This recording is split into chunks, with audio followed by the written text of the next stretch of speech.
પાટણ શહેરમાં યોજાનારી 144મી ઐતિહાસિક રથયાત્રા પૂર્વે પરંપરાગત ભક્તિભાવ સાથે ભગવાન જગન્નાથજી તેમજ ભાઈ બલભદ્ર અને બહેન સુભદ્રાજીનું ભવ્ય મામેરું નીકળ્યું હતું. ચાલુ વર્ષે મામેરાના યજમાન બનેલા ડોક્ટર જયેશભાઈ મોદીના હિમજા સોસાયટી સ્થિત નિવાસસ્થાનેથી શાસ્ત્રોક્ત વિધિ વિધાન અને મંત્રોચ્ચાર સાથે મામેરું પ્રસ્થાનની શરૂઆત થઈ હતી.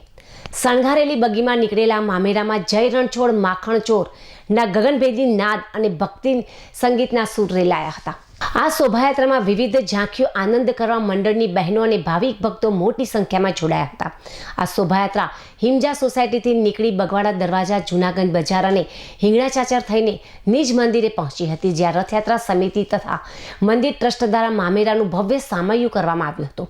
ભગવાનના શણગાર માટે સોના, ચાંદી અને હીરા મોતીના આભૂષણોની સાથે પ્રથમ વખત ડોલરનો હાર અર્પણ કરવામાં આવ્યો હતો.